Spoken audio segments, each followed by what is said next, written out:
मुगल साम्राज्य के विस्तार में आप लोगों ने मुगल राजाओं के तो नाम सुने हैं, लेकिन क्या आप जानते हैं कि एक दौर ऐसा भी आया था जब मुगल वंश की सत्ता एक महिला के हाथ में थी। जी हाँ, आज हम बात करने जा रहे हैं मुगल काल के सर्वाधिक ताकतवर महिला यानी नूरजहां के बारे में। नूरजहां का जन्म अफगानिस्तान के कंधार में 1597 में पर्सिया के एक कुलीन परिवार में हुआ था।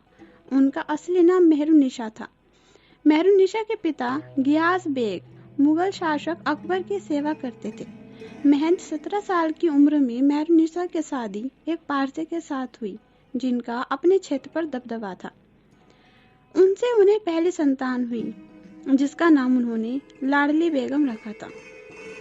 सन 1907 में शेर अफगान यानी मेहरुन्निसा के शौहर का निधन हो गया, जिसके बाद मेहरुन्निसा ने मुगल साम्राज्य की सेवा करना शुरू की।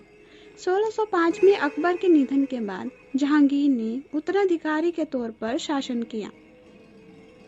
सन 1611, जी हाँ, यही वो साल था जब मेहरुन्निसा और जहांगीर ने पहली बार एक दूसरे को देखा और मेहरुन्निसा की किस्मत ही बदल गई।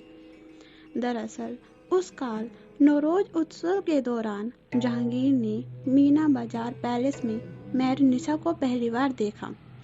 मेहरुन्निसा की खूबसूरती देखकर वह मोहित हो गई। उसी साल कुछ ही महीनों बाद जहांगीर ने मेहरुन्निसा से निकाह कर लिया। खूबसूरती के साथ साथ मेहरुन्निसा बहुत बुद्धिमान भी थी।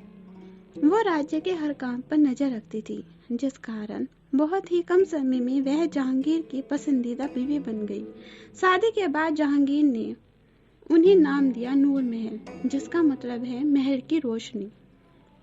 बाद में 1616 में उन्हें नूरजहां कहा जाने लगा, जिसका मतलब है दुनिया की रोशनी। धीरे धीरे जहांगीर ने नूरजहां को सरकारी कामकाज के अधिकार भी दे दिए। एक वक्त ऐसा आया जब जहांगीर को अफीम और शराब की इतनी लत लग चुकी थी कि वो पूरा दिन धुत पड़ा रहता था। शासन की सत्ता नूरजहां ने अपने हाथ में ले ली। वह ही मुगल शासन को चलाने लगी। इसी दौर में मुगल शासन ने तेजी से विस्तार किया, यहाँ तक कि नूरजहां ने अपने नाम से सिक्के भी बनवाकर जारी किए। महिलाओं के मामले हो या घरेलू और विदेशी व्यापारियों से कर संग्रह की व्यवस्थाओं को सुधारा, जिससे आगरा कारोबार का एक गढ़ बन चुका था। नूरजहां ने अपनी बेटी लाडली बेगम का निकाह जहांगीर के दूसरे पुत्र शहरयार के साथ कर दिया।